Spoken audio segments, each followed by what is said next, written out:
Evolutionary.org presents Evolutionary Hardcore Podcast with your co-hosts, Steve from the American Underground and Mobster from the UK Iron Den. Get ready for the most hardcore and underground info in the industry. And here we go. 10, 9, 8, 7, 6.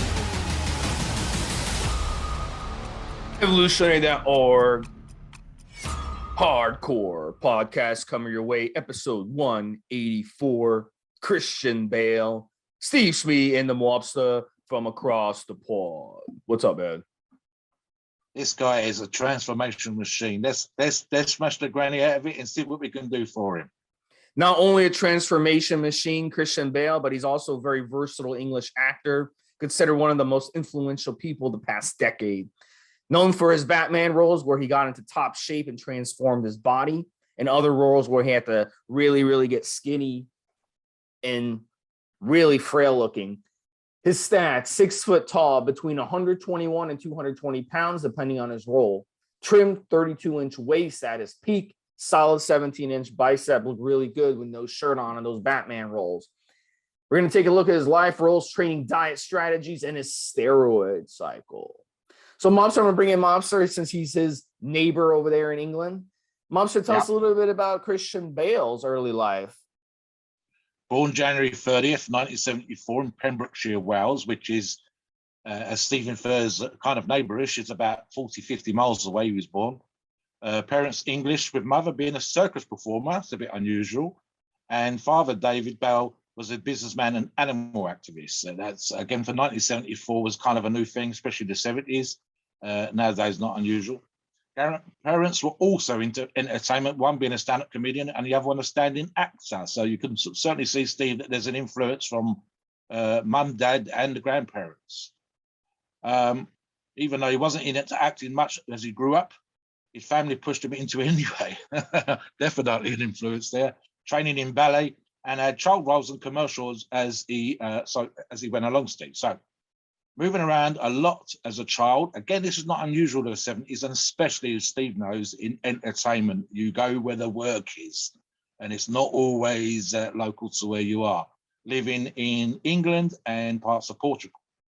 Quick to tell anyone, even though he was born in Wales, he is English due to confusion about his accent, which is not Welsh, and that's quite true. There's a bunch of, we'll put a link in the article with a bunch of his roles, and again, in fact, one of the films that we're going to get into that I've mentioned in my notes, show notes, and talked to with Steve in the pre-show is American Psycho.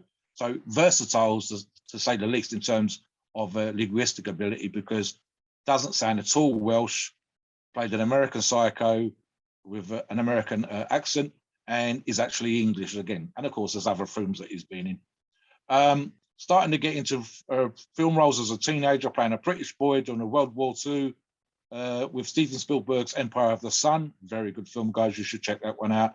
And it's got him early awards and fame. 2 years later, he played in Henry V, which is kind of one of those roles that so many classic actors really want to get their teeth into and prove their worth. It's a classic Shakespearean. And then a role in Treasure Island. The main role came in 1992 in the film Newsies, which bombed at the theatre and was panned by critics. So that would be his first starring role. Spent the rest of the night playing various versatile roles. I want to mention the big hits here as well, Steve. I've already mentioned American Psycho, which is not in the article, but we can add it later on. I think it's one of those films that was a classic of its time. It was kind of, in its way, poking fun at the 80s with the Blackberries and little folders that you kept, and the whole guys got crazy over the business cards. And at the same time, it's quite a dark movie, and it definitely shows, in my opinion, his range as an actor. You've got a bunch of others, of course. The classic one, and we'll get into the whole dieting part in a little while, is another psychological movie, The Machinist, where he lost so much weight. We'll address that in a minute. And then, of course, the big one for most people would be him as Batman. I've actually got those particular movies here that he stars in, alongside a couple of great actors, of course. The first Batman movie made over 200 million at the box office and was considered a critical success. I think what happened there, Steve, is you're going from the very comic-like earlier movies into a more serious rebooting of the series and much more in a movie style rather than a graphic novel, comic, or whatever else that's been put on the screen. Arnold Schwarzenegger's Mr. Freeze, etc., etc. It was all kind of like the kind of semi-serious actors, but the movie seemed to be playing tongue-in-cheek. And when Christian came along, when they changed directors, it was all completely redone, serious stuff, serious acting, and I think much more enjoyable in its particular way. I can't say that I've gone back and watched the comic ones, the cartoonish ones, versus these ones. I much prefer to watch these ones again and again and again. He's done a bunch of other movies here, and I had to look one of these up very briefly. And I didn't think I'd seen it, but I had. And that was one of his movies called The Fighter. And again, it's one of those roles that he's got in a shape for. And again, so we'll address that momentarily. Alongside, again, other great actors, Mark Wahlberg in that particular case. And he's playing the out-of-shape, drug-taking brother versus the Mark Wahlberg character as the fighter and getting back into shape and whatever else. And again, it's one of those ones, I think I just fell across it, Steve, and ended up surprisingly involved, very, very good at the end. And you don't think it's going to be that big because it's got there's so many fight movies out there to compare it to. It's kind of dark, and it's based on a documentary.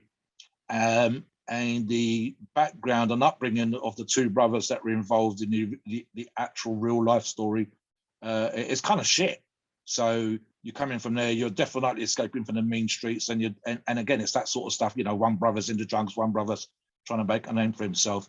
And I think there's a scene in the movie which sticks in my mind, and it's very much of the, you know, you've got the guy running down the street, like Rocky, and trying to get into shape, and at the same time having to deal with the bullshit, go and rescue his brother from a drug den, all that kind of stuff, a crack house. It's kind of fucked up, and definitely not something an athlete wants to be dealing with all this kind of bullshit. You know, person literally kind of hanging on to you and trying to stop you being successful.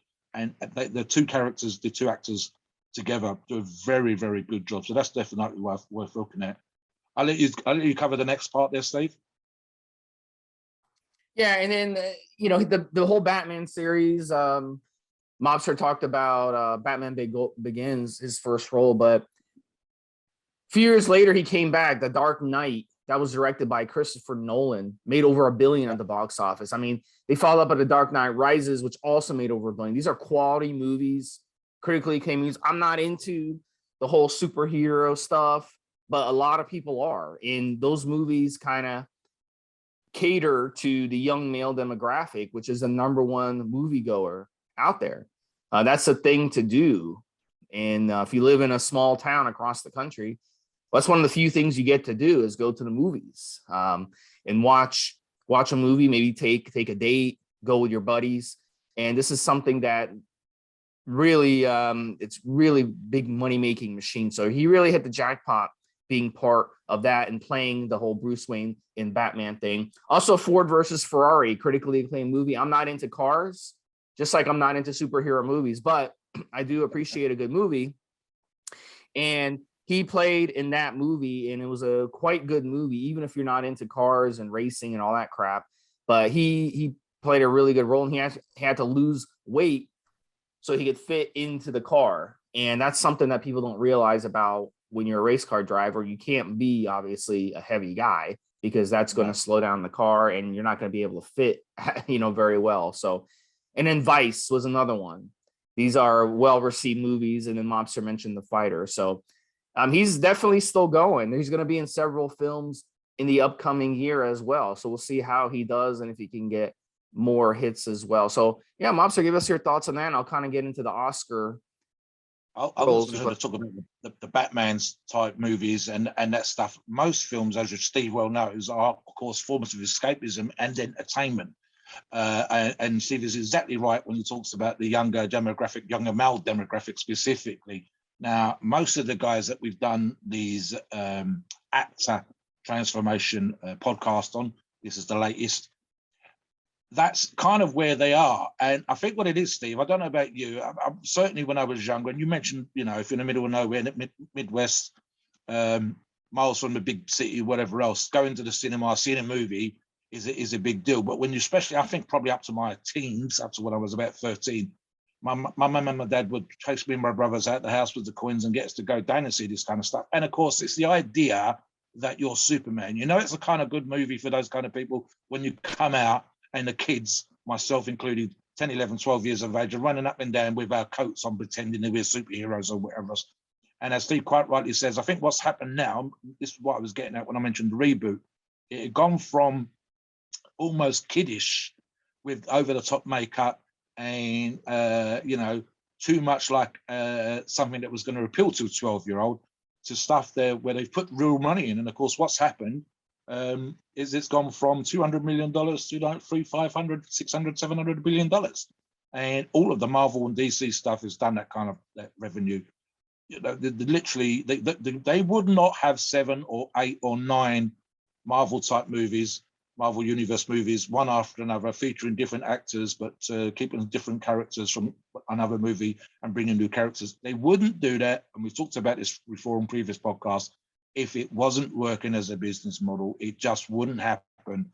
It would be dropped and something else would come forward. And so quite simply, because it works, because it makes money, because it appeals, because you can sort of go onto Sky or whatever TV company you guys are using, cable, satellite, whatever, and sit there and spend $4 and watch it in your house, or take the actual experience and go and see it at a big screen with the Dolby and the big speakers, and the whole going out and enjoying it. These things would not happen if they did not work.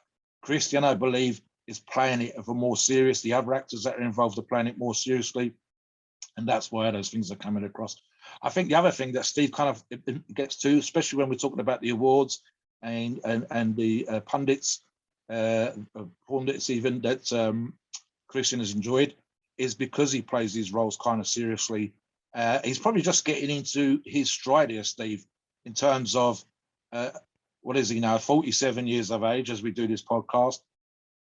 I think he's got another 10 years if he wants it, Steve. And as he ages, get more characterful roles, get more serious roles again. I mean, he's very, very lucky in his own particular way to have done Henry V so early. That's something I could actually see him going back to, losing a few dollars in terms of the payout, but enjoying as a more serious older actor and playing that older version of Henry V, and that kind of vibe. So yeah, I've addressed here very quickly, or I'll address quickly now.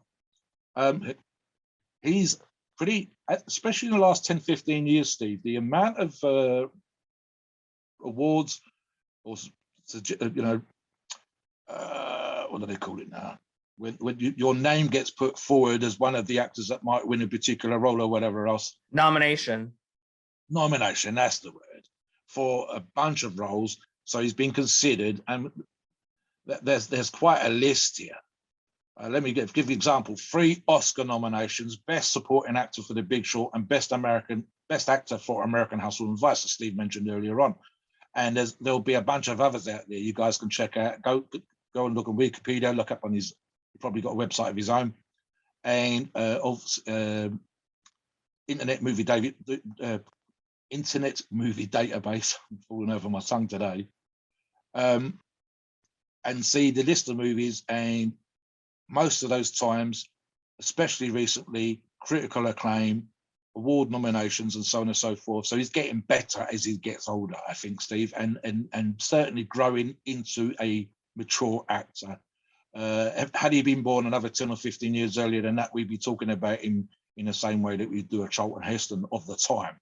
So he's getting into that particular thing. And I think as the age here, for me, in my mind, is going to be one of the things that's going to actually kind of make him look better on screen and have you take him less of a pretty boy, more of a face, more characterful. And of course, his range will have increased because his experience will have increased. I will jump right in here, Steve. The thing that sticks in my mind, and we've covered this quite well in the article, and I made a particular point in my show notes, is the body transformation. I'll let you touch on it first, and then I'll offer my opinion. Let's get into that. So there isn't an actor that's as talented to transform his body ahead of movies as Bale. So he's done it. I thought he had done it maybe in 1 or 2 movies, for Batman, for Machinist, but really, when I was doing my research for this guy, 6 movies at least, he has transformed his body. So in one example, over 4 months, he went from 184 pounds down to 121 pounds to play Trevor Resnick in The Machinist. Yeah. And the character is dealing with fear and paranoia and is unable to sleep for a year. And to prepare for the role, the way he did it was he smoked cigarettes and drank a lot of whiskey every day. So by doing that, it blunted his appetite, and it basically just, made his body sick inside where he didn't want to eat anything. And during that 4 months, he was just drinking coffee. He was eating a can of tuna, and he was eating an apple per day. That's it.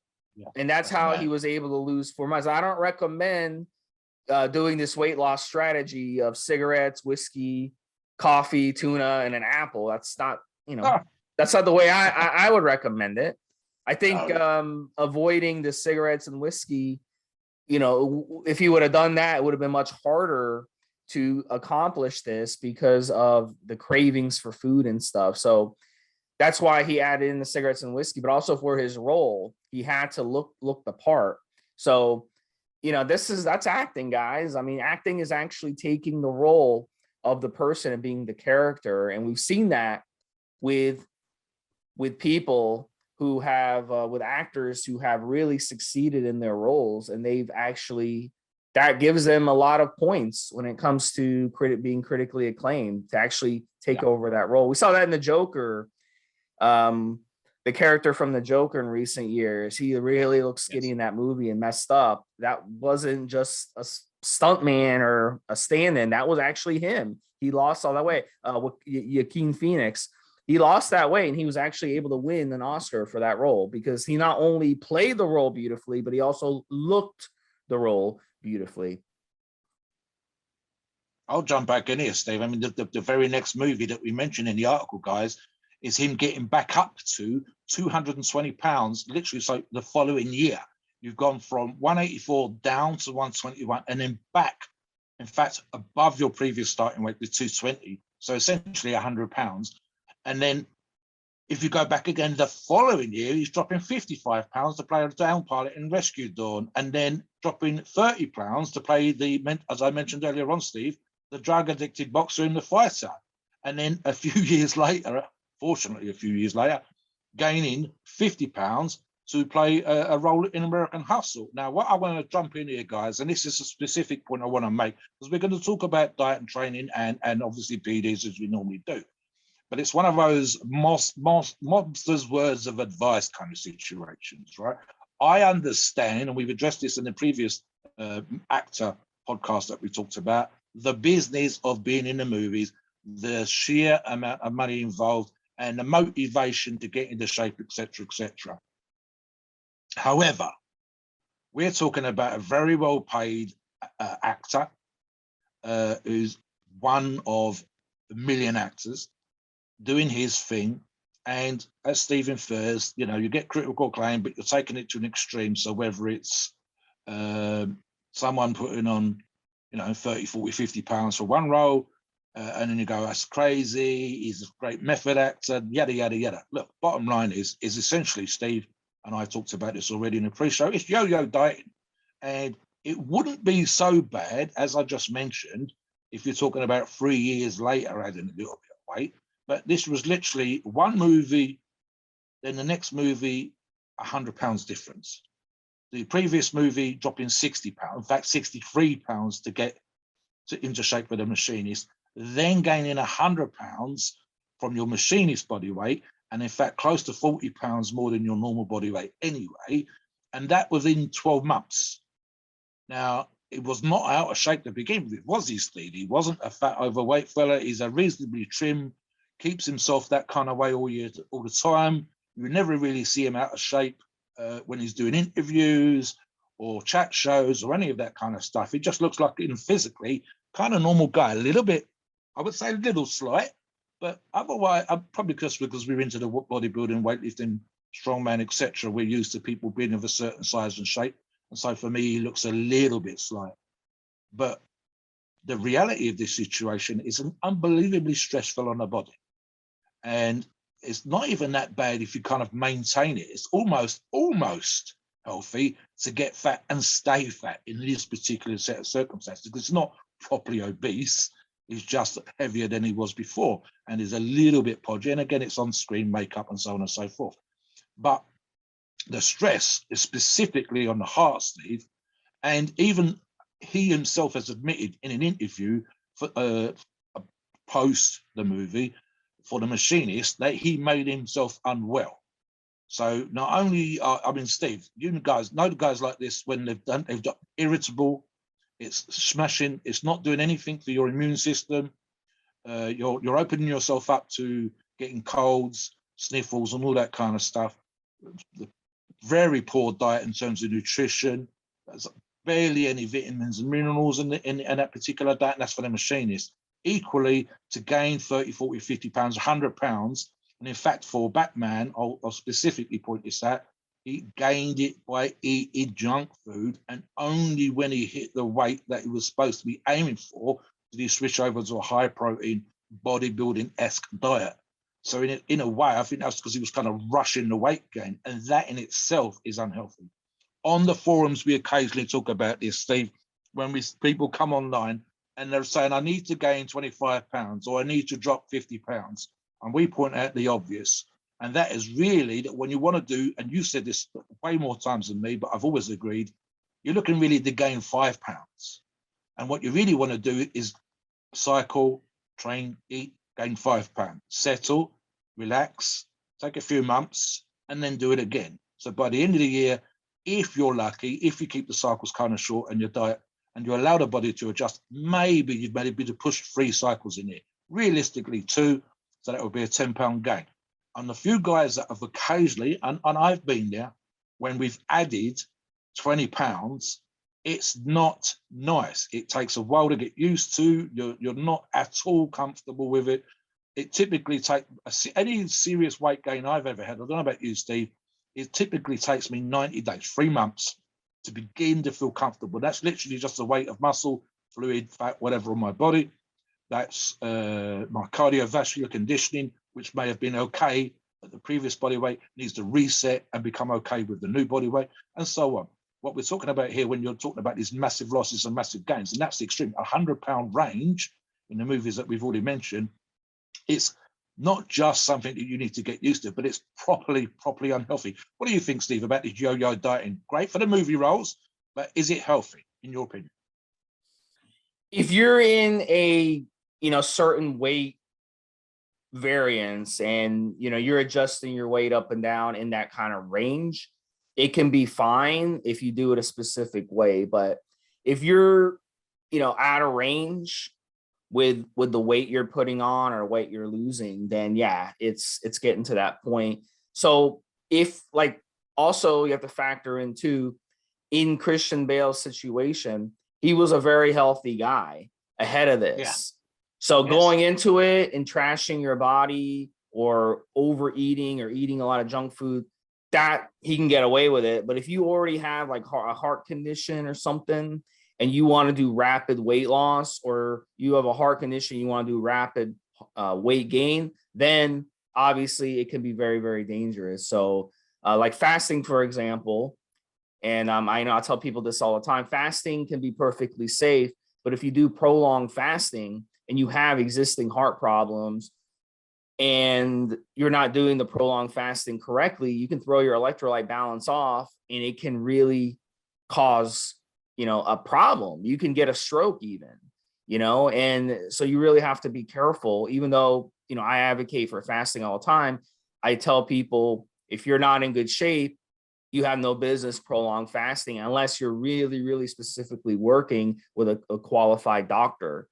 But in no means should you go from, I'm 250 pounds, I want to drop down to 200 pounds, I want to lose 50 pounds, so I'm just going to fast for 3 weeks and just do a 3-week fast. No, it's not going to work for you. I did 19-day fast. I was fine, but I was monitoring my blood pressure, my heart rate every morning. And some days it got really, really bad, but I had already been in terrific shape going into it. So my body was able to deal with that stress. So it's just the question is your body able to deal with that stress? But in his case, going from 184 down to 121, then back up to 220, that's really pushing the envelope. And, I have to give him, I have to applaud his sheer discipline to be able to do that, but, at the end of the day, he did it in a way where it wasn't healthy, doing this, smoking cigarettes and drinking whiskey. It's not a healthy way to doing it. So I can't applaud that part. But, hey, like Mobster said, you're getting paid millions of dollars. Why the fuck not? I mean, what's the difference between what he did there and NFL players going out there and bashing their brains in and getting CTE, getting brain damage? Well, the benefit is your kids never have to work. Your grandkids never have to work. Your great grandkids will never have to work. It's generational money in some situations. So that's the benefit of it. So it's just a matter of the situation here, guys, for me is it's kind of like what crash weight gain and crash weight loss. For the most part, when people do that, and again, this is Christian for a movie role, millions of dollars, etc., which we've already said, it doesn't work long term. I mean, go out as an example, Steve, and I've used myself millions of times on this kind of podcast. I say for a competition during a Sustain Decker cycle, I went from 280 to 300. I think I was something stupid like 299.6 pounds or something silly, or 300 just and a fraction on the day, and then did the competition. And it gave me a certain leverage advantage in terms of being more bloated and having more fluid, etc., and glycogen and so on and so forth in the muscles to do the strength competition I trained for, and then the cycle. And then after that, dropped the 20 pounds. I knew I didn't want to be 300 pounds then, so I dropped the 20 pounds. But that was like once a year, or in that specific case, a once, maybe 2-time deal in a lifetime. If you say, for example, Weight Watchers and a bunch of other organizations that talk about diets are much more favoring in terms of the 1 to 2 pounds a week weight loss.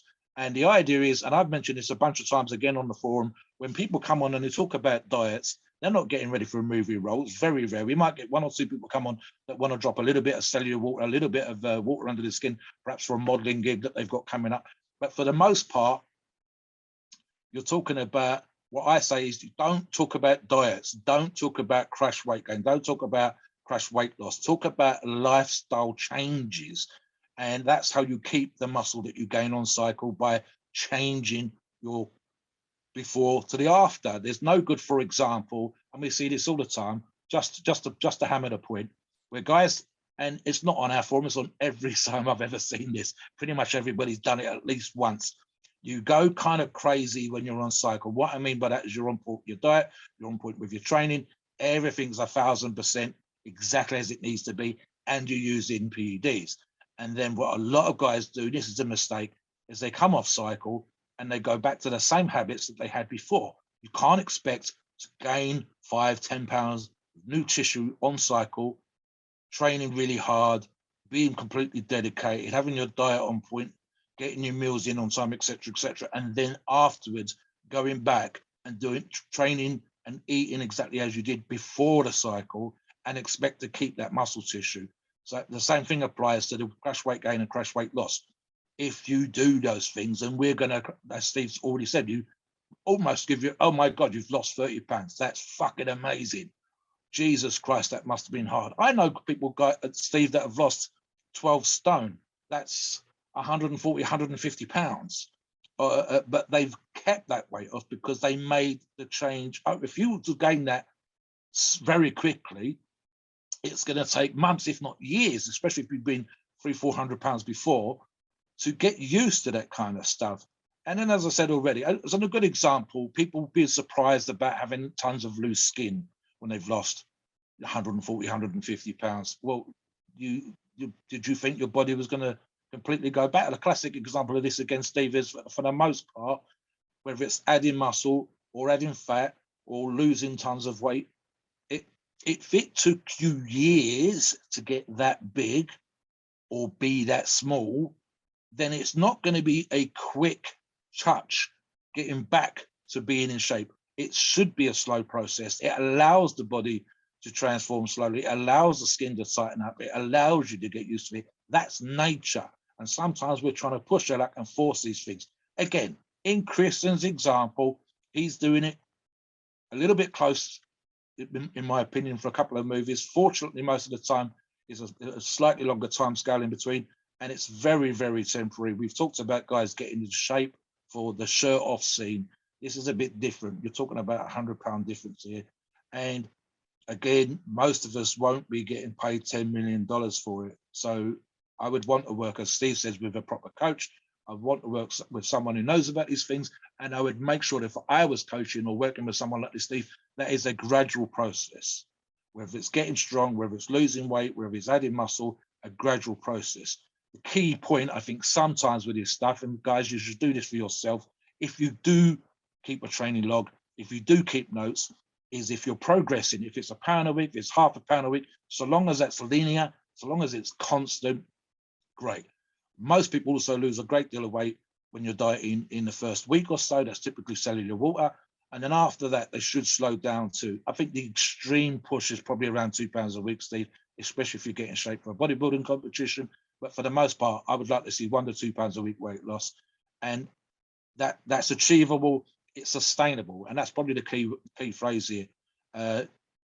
Christian's not doing that. He's not trying to get into shape. He's not talking about lifestyle changes. He's literally just doing this for a movie role.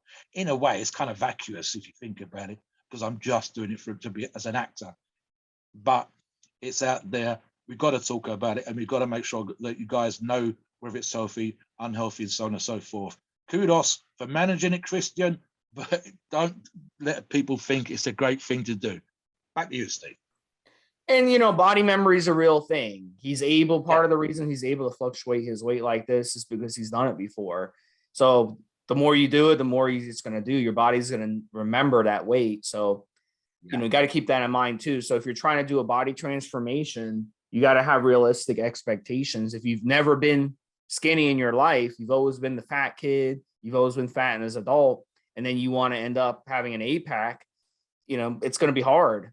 It's not going to be easy because your body knows something and your body has to adjust. So one of the things that we do when it comes to body transformations, and I'm sure you've seen a lot of body transformations on Instagram and social media and even on steroid forums. But one of the ways you do body transformations is steroids. And we're going to kind of get into the steroids a little bit, but Mobster kind of finish off his, a little bit more on his training and diet for Batman. A lot of people want to know what was he doing for Batman specifically. So talk a little bit about that. And then I'll touch a little bit on his diet, and then we'll kind of get into his steroid cycle and talk about what he used for his Batman role. Yes. Specifically, and it was more of because there's some fight scenes in there that he needed to accommodate. You want to look on screen like you know what you're doing and it looks real. And again, with close-ups, guys, you can't always put the stunt man. If it's a face away, if it's a quick shooting across the screen, if you're running up and down the side of a building, it's one thing. But I think the particular film in question, there's a scene where he's meant to be in some sort of Asian prison. I won't say Chinese, Japanese, wherever. It's meant to be somewhere in Asia. He's kind of trapped half at the man, and there's a hint of Nepal about it in the Himalayas. So I'm going to say Chinese border, but it doesn't really matter. But in order to prepare for that role, he had to learn Wing Chun Kung Fu, and I don't know if I'm pronouncing this properly, Steve, Kisi fighting, the Kisi fighting method. And as I mentioned already, this involved, for the diet side of it, gaining a bunch of kind of bad weight, really, Steve, with donuts, and hitting the fighting weight, the weight that he needed to be for the role, and then cleaning that diet up and so on and so forth. So, I mean, you got that online. And as I've mentioned this in previous actor podcasts, people kind of guess. It's very rare, again, with the one exception, possibly two exceptions, we've already addressed in the previous podcast, where you will see what the actor did. And let's be honest, guys, it doesn't really matter what he did. It's what works for you. It's nice to see, and it gives you sometimes an indication if they're training like you or they're training like a normal person. So it's best guess. If I saw Christian sitting down and talking about how he trained chest, it'd be a different conversation. So best guess, and this was for his chest, was that he was doing 5 exercises: chest press, dumbbells, 3 sets of 10, pec flyers, cable, 3 sets of 10, incline barbell bench. Again, this is one of those things I think Steve would appreciate, is about if you look good in a uniform or look good in a suit or whatever role that you're working for. And again, just 3 sets of 10. Push-ups, as often as not, I've seen this done for roles as well. Well, they'll literally do these every chance they get through the day, but as part of a chest workout, 3 sets of 25 reps, and then bench press with a barbell, 1 set of each with 10, 8, 5, 5, 3, and then finally a 1 rep max. And again, that's not testing the strength, Steve. Of course, that's just trying to do crazy stuff to get the muscle and whatever else. Another suggestion, and we mentioned this in the article, is that we see this again with a lot of actors, because you're getting in shape for a role, sometimes it's limited. We mentioned him coming off The Machinist and then straight into Batman and then on to something else, the movie right after. It's how much time they've got to prepare. And you know, contractual obligations, getting stuff signed. Have I got the role? Haven't I got the role? So what you should have in an ideal world is plenty of time to prepare, but that's not always the case. And if you don't have lots of time to prepare, then it's really going to be super intense. It's going to be what we talked about before, Steve, with the 4 o'clock in the morning workouts. It's going to be 12 weeks, 16 weeks, where you are training, as we suggest here, 6 times a day, sometimes 2 to 3 hours a day. Now, I would say that probably splitting that up with combinations of an hour, hour and a half weights and another hour, hour and a half cardio. And a suggestion here is that he did cardio every single day, working on flexibility and muscle coordination. And we're talking about a 5-day, of what we call a 5-day split. 5-day split, for those of you who don't know, is essentially you work out the list of body parts you've got. So whether that's quads, back, chest, shoulders, arms, and abs, and so on. And then you take those and you do 1 or 2 body parts. So to say the chest routine would be 1, back would be another, and so on and so forth. So the whole of the body is getting worked over the 5 days, and you can split that up. You can do different things. As we've mentioned before, it's going to be working, almost certainly working with a strength coach, someone on the training. As often as not, these guys are getting paid way more money sometimes than the bodybuilding prep coaches, because you're working with an actor. He can sometimes, in these situations, your only client. You might have 10 or 15, 20 other business people, rich people that you're working with. You have to put them on hold when you're working with Christian or someone like Christian for a role. And so therefore, the amount of money, you're not going to lose income. So they're going to pay you big bucks to work with them solely for 12 or 16 weeks to get you into shape for a big, big movie. These guys are on speed dial at the studios. You know, back in the day, Steve, is a good example. Funny enough, I just occurred to me while we're talking, would be Vince Granola, the classic guru, as he used to be called, with Vince's gym. And it was just up the road from the Hollywood studios. And they would literally send down movie stars to him, people in cowboy roles, whatever else, and say, listen, I want, you know, he needs to be in shape for this cowboy movie. He needs to drop 20 pounds. And again, it was extremes of diet, extremes of training. Vince was, by reputation, not necessarily a very nice person, but he got results. And that's what's going to happen with these PTs. That's what's going to happen with the nutritionists. They say, listen, you know, if you think you're going to have 3 square meals a day and gain 100 pounds, that's not how it works. I'm going to be ringing you up at 3 o'clock in the morning, have a protein shake. I'm going to be coming around to you with bananas. I'm going to be, and as I said, another thing, Steve, which we talked about in previous shows, being on, not just getting a shape, but staying in the shape. And typically for a movie like Batman, with the post-production being something separate, the actual time filming can be as little as 8 weeks, could be as much as 16 weeks. Occasionally it goes longer than that. Imagine getting into shape, like one of the actors that we previously talked about, and then having to stay in the shape. The suits, for example, in the Batman movies over the last couple of years have got more muscular, but just wearing that outfit for 12, 16 hours a day, even if you're the main man, even if you are the actor, it is difficult in and of itself. And then you're running around in this stuff. The Batman suits, especially rubberized, so that's hot, indoor stuff, in the studios, under the lights. You've dieted, you've eaten, you've trained, you've done everything you need to be doing. There's a scene where you're getting a wound stitched up or something as part of the movie. So there's definitely sort of stuff there, but you need to be kind of muscular underneath the suit. People can tell. We talked about older movies where they were using padding. You can buy stuff off the internet, which is made of silicone and make you look like muscles. But trust me, guys, it doesn't. You can stand there and you'll look okay. But if you start to move, the silicone would bunch up and fold around. It looks kind of funky. And there's only so much movie magic. So you need to be in shape. And again, if it's a long shoot, if it's a 12, 16-week shoot, especially with these kind of roles, Steve, when you're in these kind of Superman type outfits, the comic book character kind of outfits, it's not comfortable to do.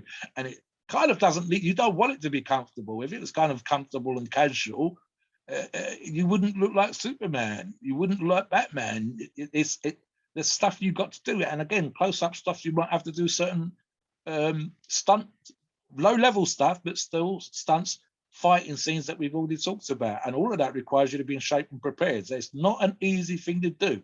And that's why you have all these people on helping you, or part of your team. As an example, Steve, Eddie Hall's just gone over to Fight for in Dubai, and he's taken 5 people with him. And we're not talking about his wife and kids. He's literally got 2 physios. I just got his sparring partner, and there's a couple of other people that have gone with him, and they are just there to get him ready for the boxing match. Something like that would apply to Christian Bale and any of the other people that we're talking about. They have a whole team of people whose sole job is to get him into shape for the movie. And it is not an easy thing to do. It really, really isn't. And again, especially when we're talking about 50 pounds, 30 pounds, 55 pounds, and 100-pound differences between one role and the next role. So yeah, if I was going to do it, if Steve was going to do it, if anybody we knew was going to do it, you're going to have to pay me some money. You're going to have to show me some serious cash, because especially now, Steve, can you imagine you or I at the stage that we're at, being in your case, for example, if someone said, I'm going to pay you $10,000 to gain 30 pounds, you're probably going to have to think about the amount of money before you do it. Same applies to me. If someone says it's 10,000 pounds, we want you to drop 30 pounds, I'm going to say, I'm not sure if I want to drop 30 pounds, not for 10 grand. So it's going to have to be some serious cash, proper motivation.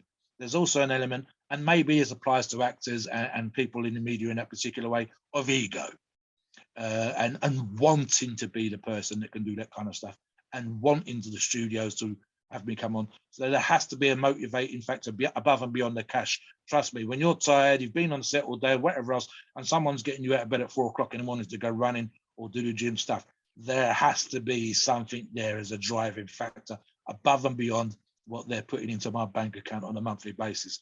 So it's definitely a kind of headspace. And if there's something you guys can learn from that, it is, and I talk about this when I talk about coaching people, Steve, I don't necessarily think that I'm teaching people anything new when it comes to training, because there's enough videos and books and articles on that kind of stuff. Same thing when it comes to diet. There is a million diets, magazines, women's magazines, men's magazines, fitness magazines are promoting a diet every single time they bring an issue out. For me, it's important to get into what I call the headspace, and that is for me to work out what's going on in your psyche and keep you motivated, keep you on point, keep you progressing. So Christian has to have that kind of motivation, Steve. And again, it might just be ego as an actor, for him to get into that mind space and be driven. And if there's where we talk about having the applause, guys, where we say that motivation for him must be crazy, crazy, crazy strong, especially when we're talking about the 100-pound weight difference, Steve. Can you imagine the headspace, the place you'd have to be mentally to be driven to do that? What do you think? At the end of the day, it's I know I talk about this and the other ones we've done too, but they're not pulling actors out of a hat to do these types of things. They know Christian Bale is capable of doing it. He's already proven it 6 times at least that he's capable of doing it. So if they need someone to bring in, they know he's going to do it. Christian, we're going to film a movie 3 months from now. You're going to be playing a drug addict who's frail. Yeah. We know you can do it. We know that you can cut from 200 some pounds down to 130 pounds. We know you can do it. Do you want the role?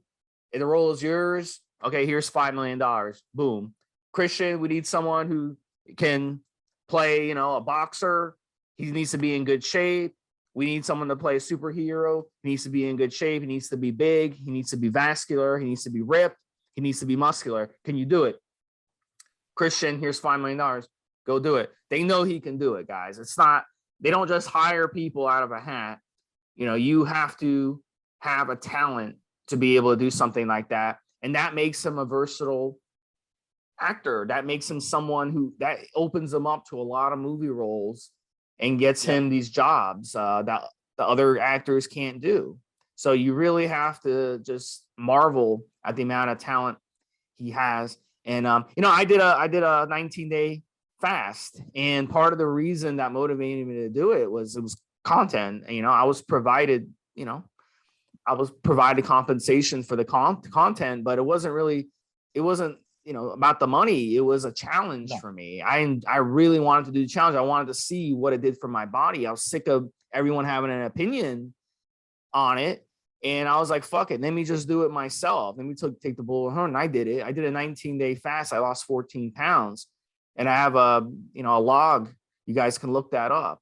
Just look up Evolutionary or 19-day fast and you'll see, you know, and I tracked things daily. I tracked everything and I actually did it. So no one can turn around and say, oh, fasting does this, fasting does that, because, hey, I did it myself. So you're not going to be able to lecture me on what fasting does, considering I actually did it and you've never fasted more than a day. So how the hell are you going to tell me anything? So I enjoyed the challenge of doing it and just to kind of see what it would do to my body. And there was always that option that I could have broken my fast at any time. You know, it wouldn't have been a big deal if I'd have broken my fast after day 3. So really it was the flexibility being able to do it. But you know, that's the things, you know, that some people can do it and some people can't. So I mean, they might call me one day to do a movie role and be like, yeah, Steve, we need you to, you know, we need you to fast for 20 days, you know, for this movie, blah, blah, blah. But in all seriousness, yeah, I mean, you got to give Christian Bale a lot of credit and you got to give him all the respect in the world for what he has done. So yeah, Mobster touched on that a little bit. Well, let's get into a steroid cycle. We don't have much time left. I'm just going to jump in on the food here, Steve. I miss it again, guys. Nothing magical. There's no magic beans here that's going to get you at that beanstalk. There's no secrets that he did. If you think there is, I mean, we've seen a couple of crazy examples in terms of his diet that we do not recommend. I mean, what we talked about here when he said using donuts to get kind of that weight on and then switching over to a healthy high protein diet to add muscle. We're talking about stuff, and again, nothing special here: chicken, fish, beef, vegetables, fruit, sweet potatoes, and brown rice. And one of the things you guys can take from that again is what we call the healthy fats, including healthy fats like coconut oil, where what you're looking to do there sometimes is what we call calorie dense. I've used that particular trick there, Steve. If you can't face great plate foods of food, and if the idea of having 6 or 7 meals a day drives you absolutely crazy, then how can you have tricks? And sometimes we get asked this again for specific tricks. I would rather that person is getting to good habits first, and then we can talk about the tricks. So notice that I've always said none of the foods that I've mentioned already are magic foods. They're just good, solid, healthy food. But one of the things you can do to add additional calories is add healthy fats. Now that's proper. I do mean proper, and Steve has talked about this again on the forums, actual proper olive oil, coconut oil, and a couple of the others. I think it's avocado and macadamia. I think was one of the ones that you talked about, macadamia nut oil, Steve, where these have healthy properties anyway, and they're a great way of getting in, say, 20 or 30 calories a teaspoon. Boom, straight in there. And they're going to help you because you're not putting tons of food down. You're not having a high volume amount of food. One of the problems that sometimes happens with the weight gain, Steve, is that you kind of still fall full from the last meal. I did something back in the day with Paul Borison when he was still alive called the 100-Day War. And there was, I think, a part in the middle that required me to have four boiled eggs and a small steak before bed. And in those days with work and everything else, I think I was going to sleep at 11 o'clock at night. And I'd eaten all my food for the day, had this big protein shake, which was part of the diet, and then suddenly realized I literally about to go to bed. Oh, I haven't eaten this last meal. And I was still full up, Steve. It was just, what the hell? And I cooked the food, I cooked the eggs, and I cooked the steak. I think it was like 4-ounce steak, a little bit of beef steak, and 4 normal sized chicken boiled eggs. And I'm just sitting there staring at it thinking, there's no fucking way that's going down. I will choke on the first egg. I think I put 1 egg in my mouth, had half an egg, and it was just, no, it's just not going to happen. I ended up making another shake and trying to force I couldn't even force a jug full of this liquid down. It was literally full to the brim and absolutely not going to happen. And you kind of, you got there's tricks, like I said, with the oil. The idea that I don't even think I actually really gained any. I think 4 pounds seems to stick in my mind from way back in the day. So the 100-day war, I gained 4 pounds, 3 months. And I don't think I even kept that 4 pounds. I wasn't using PEDs at that particular time. And I'm literally, like I just said, guys, sitting there trying to force this in the middle with the highest volume of food, the highest calorific intake. Literally kind of, I like eating. Steve knows I like eating. We've talked about off air some of the food that I eat. And I've mentioned it online and stuff to get into the, Ben and Jerry's and whatever, and great food that I seem to be enjoying as I get older and my taste has become more varied. But I hated it at that point, and so it was really, really difficult. So there's no great magic. There's a few tricks, like we said, with the healthy oils, specifically the ones I've already mentioned, that can add a little bit of calories in there. And so that's one of the things I kind of got into again. My diet's more varied. I'm more likely to try things, but also I know how to get calorie dense food in if I need calories. A good example of this, Steve, I've used this a few times. Back when I was working hard for a living, I use that phrase lightly, rather than doing what I do now, which is not working quite as hard. If I'd done a long 12-hour shift, I would come in and have a lasagna. And I'm talking about 500 or 600 grams. I think, no, one of my favorite ones is a kilo. So that's 2.2 pounds of lasagna. That's 1,800 calories. I might not eat all of it, and I might even have something with it. That is a lot of calories, but it's in kind of a small amount, really, in terms of the size. It's not a great dish or whatever else. So there are things you guys can do that particular way. And we know, Steve and I have talked about this online. 9 times out of 10, last point I'm going to make on this before we get to the steroids, the guys that are overweight, and I include the girls that are overweight, are eating too much. And the guys that are underweight, and the girls again, aren't eating enough. It is that simple for the most part. Not everybody, but let's say take 9 out of 10 people underestimate what they're not eating enough. And they underestimate how much they're eating if they're overweight, and they overestimate how much they're eating if they're underweight. It's as simple as that. It really, really is. How many times, Steve, have we seen underweight individuals that want to gain 10, 15 pounds tell us that they're eating as much as possible, or they're eating all the time? And you've done it, and I've done it. I've had clients write down what they're eating, and it's shit, or they're literally just not getting enough food in. That's how it works. Christian has proved how it works because he's made it work. He's deliberately starved himself to lose weight, and he's deliberately overfed himself to gain weight. He's a great example in that particular way to prove the point that for most people, then their activity levels aren't what they think they are, and the food intake is never what they imagine it to be. I remember reading something the other day, Steve, I don't think it was on the forums, where the person managed to get a client to literally write down every single thing, and they hadn't included in their diet all the biscuits and crisps and snacks they were having. It only included the main meals, breakfast, dinner, tea, whatever. They hadn't included any of the snacks. And literally, as soon as they addressed the snack issue, the diet changed and the transformation started. So, guys, Christian is a great example of someone who's able to manipulate that. And like Steve said already, Hollywood knows he can do it. That's why they go to for these transformation roles. They say, we need you to be 30 pounds heavier. Arnold, I think I mentioned in the previous podcast, Steve, for Conan, dropped 20 pounds because he knew that the screen would make him look differently. And a lot of his roles have been like that. He's not on screen at Mr. Olympia 225. Is it 215? Is it 210? Is 205 on screen because it looks different? And he's managed to do it. And he knows how to do it, of course, because he's a bodybuilder through and through. And he knows how to manipulate and take things out of the diet. And again, he knows the motivation for Arnold is looking good on screen and, of course, leading actor, percentage of the gross, and so on and so forth. Let's get into the PED, Steve. I'll let you start as usual and talk about it. We know, guys, there's almost certainly going to be a reason for them to use performance enhancing drugs to enhance their transformations. Again, they have a responsibility not to talk about these things because they're so influential, because they're sort of be in front of hundreds of millions of people, sometimes depending on the role. So they won't talk about it, but we will. Let's talk about what we think he used. So really not crazy amounts that he was using. He's not a pro bodybuilder or anything. He's not going to use, 20 different things. But for his Batman role, we talked about his diet for that already. And we could speculate that part of that transformation, definitely anabolic steroids were involved. And we know guys in Hollywood use anabolic steroids. We know they use HGH.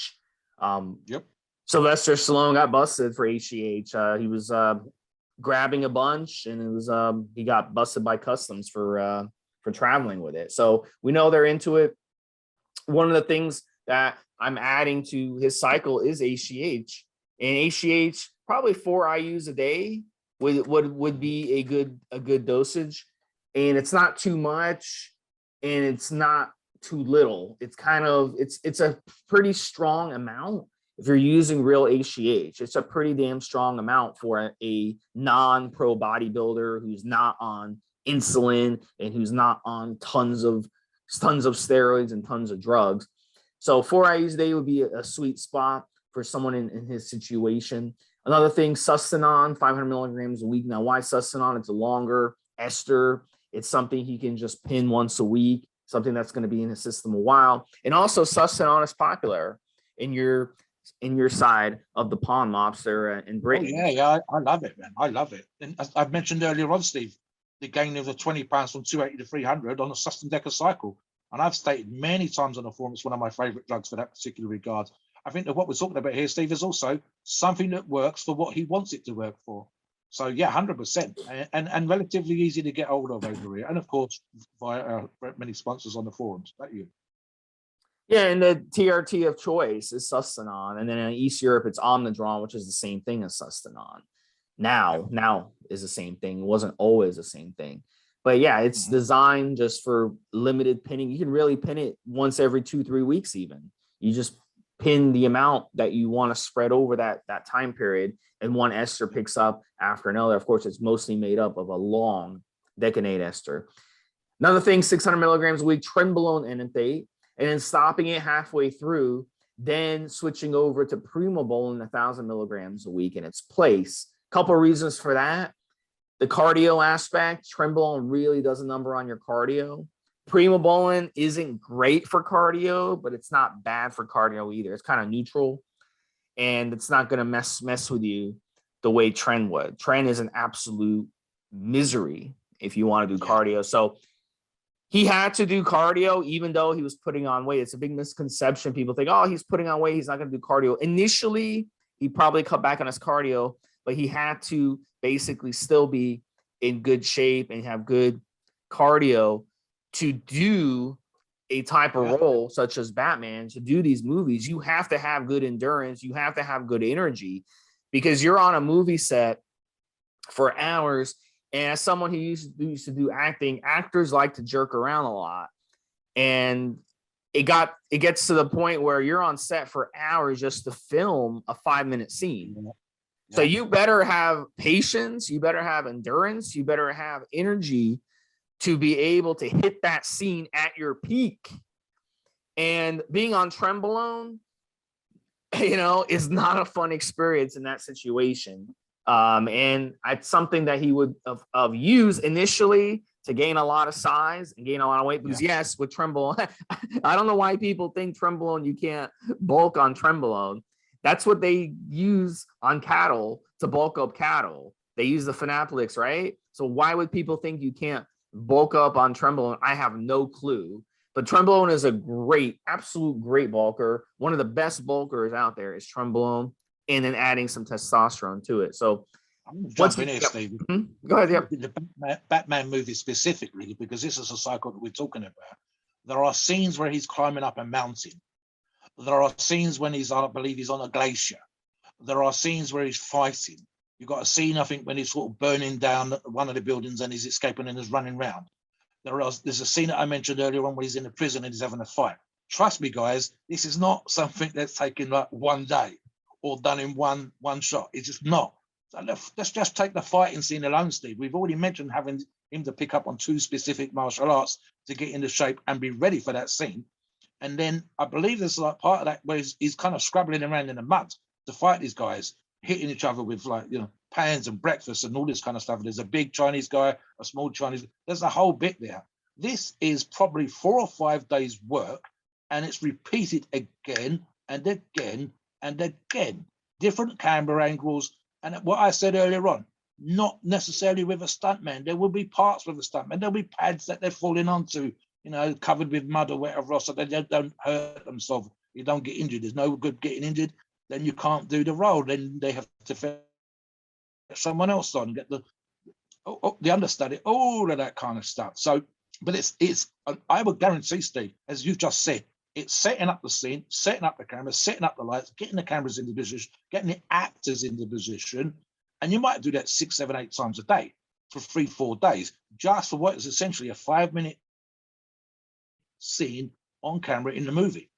And so you have to be in shape, 100%. And another thing, obviously, which Steve kind of refers to again, if you're doing a trend, if you're adding a muscle, and then you're getting kind of your cardiovascular stuff's going out the window because of the trend, well, of course, you've still got to do cardio. That's just to stand still in terms of your cardiovascular ability.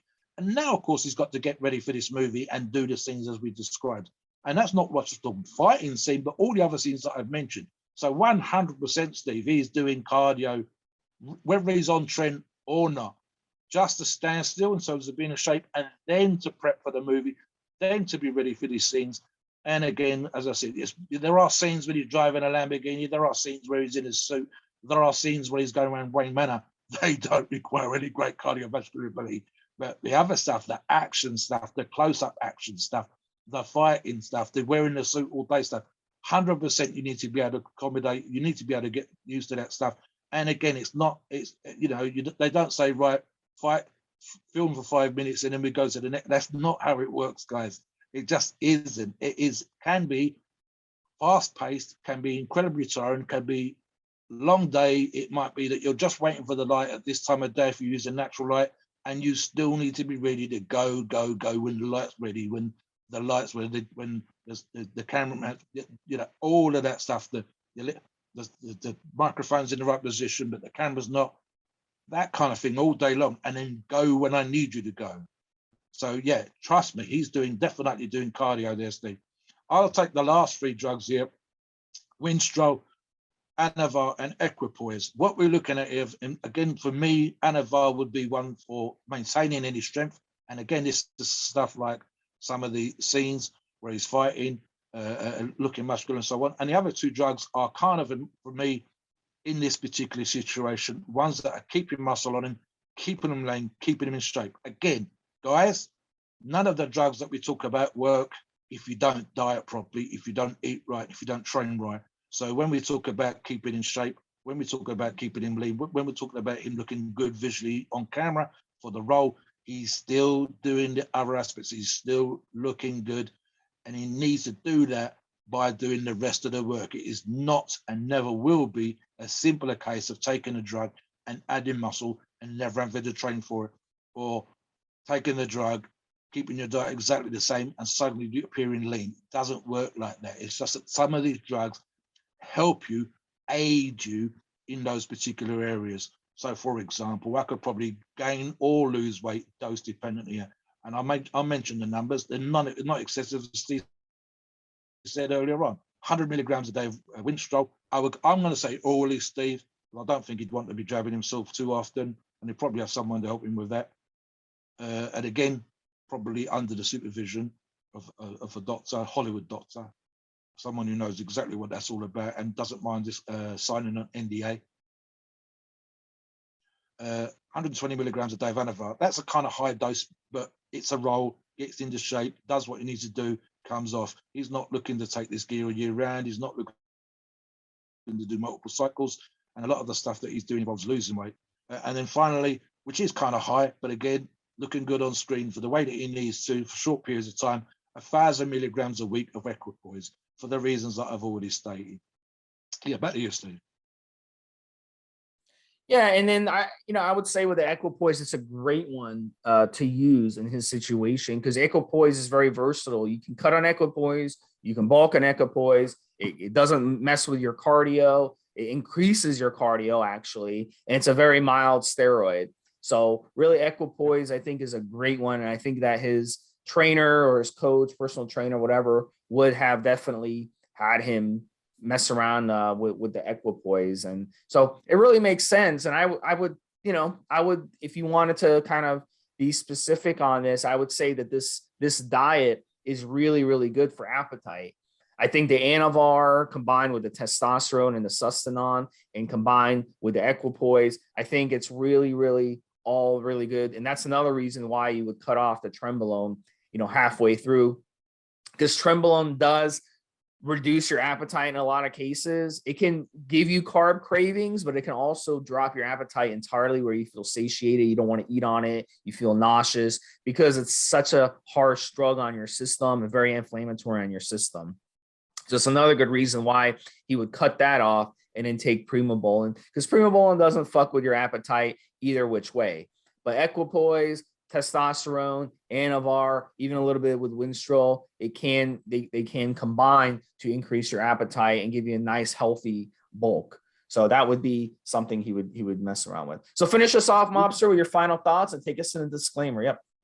You just reminded me about the sus there, Steve. I think one of the things I mentioned in a previous podcast that we did was I said that there have been a couple of times on cycle, and sus and deca must be that cycle if my feeble old brain works properly, where I was thinking about the food that I was going to eat while I was still living the meal that was in front of me. So yeah, there are, said to you, times when I've tried to force feed on a diet, vis-a-vis the 100-day balls that I mentioned earlier on, and there's been times when certain drugs, and I think sus is definitely one of those drugs for me, where I was looking forward to the next meal while I was eating the meal that was there right in front of me. The food's in my mouth, I'm feeling full up, and I'm still thinking about the next meal. I'm still looking forward to the next one. I can't wait for the next meal. So yeah, there's particular things here. Listen, guys, ultimately we're talking about a really good, I mean, just on the acting alone, Christian Bale's great. He's a great actor. And a couple of movies that we've mentioned, you need to go and check out. American Psycho specifically, in my opinion, just to see how versatile, because it's kind of fucked up. And very sort of, although it was done in 2000, it's very indicative of the 80s. So those of you that wasn't even born that listen to this podcast will probably enjoy that, just to kind of get a slightly over the top version of how crazy, and again, he is a psycho in the movie, guys. It's not there. We're also talking about incredibly versatile, both physically, which is of course what we've addressed, and in terms of his actual acting range. And my gut feeling is he's going to get better. However, as I say, I don't recommend personally these extremes of transformation, because it's one thing, for argument's sake, taking an actor and building him up, making him into a Superman, a comic book character, and then have him go back to how he looks normally following that role. Sometimes keeping a little bit of muscle.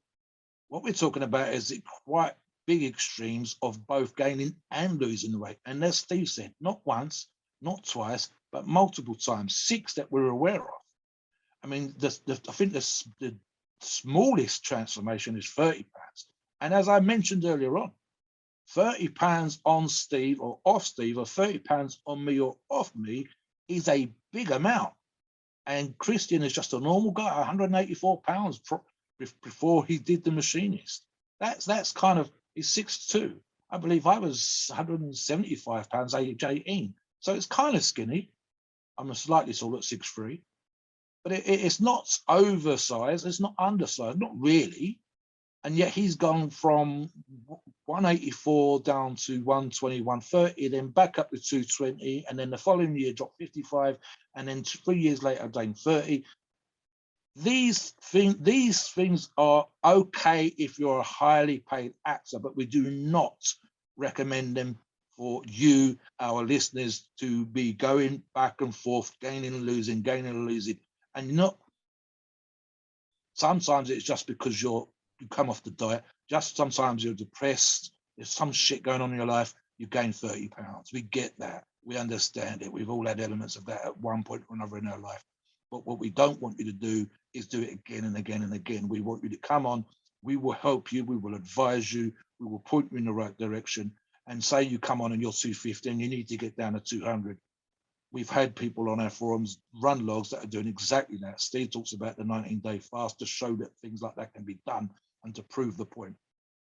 We want you to lose that weight slowly and keep that weight off and be in shape. And then you go off and spread the word about how you did it, your journey, and so on. What we don't want is you to come back a year later and you've gained that 50 pound, and a year later you've lost it. And you come back a year later and you've gained 30 pounds, and a year later you've lost it. That's not what we want you to do. It's not going to work long term.